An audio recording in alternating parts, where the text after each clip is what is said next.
So I X-ray my phone or my AirPod. Will these devices get radioactive? That's a good question.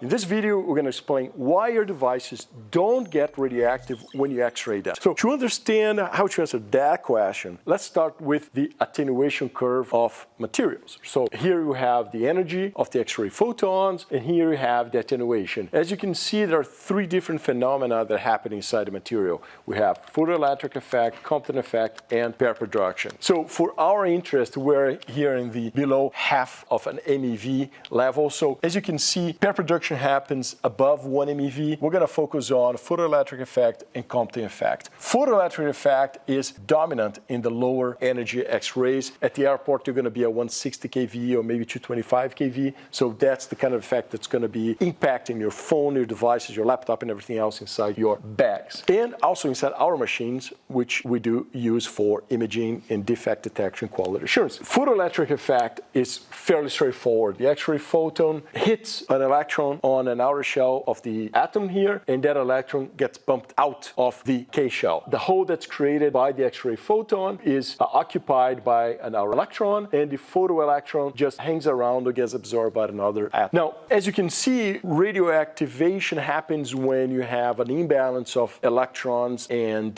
protons in the nucleus, right? And then because of that imbalance, you end up with decay, radioactive decay, and that's what radioactivity is all about. Now, an X-ray photon is not a particle, so there's net zero imbalance within the atom, thus not creating a radioactive material. There is impact on the dosage, and that's what creates the dose inside the material, is these free electrons in the energy that are produced here, right? Because of this collision, that's what some of the dose happens, but for the most part, there's no radioactivation. So the photoelectric, and basically this little bump on the photoelectric curve here is nothing but the threshold to get the electron completely out of the shell or just bump it a little bit and coming back. So once you hit that threshold, there's an increased production of photoelectrons inside the atom. I want to bring one more thing, and we talk about the imaging. Let me show you guys one more very important thing that happens between photoelectric effect and Compton. We have a next video coming up that talks about Compton effect, and I want to give you a pitch why photoelectric effect is so important for imaging. Ideally, right, what you want when you image from the X-ray source to the X-ray sensor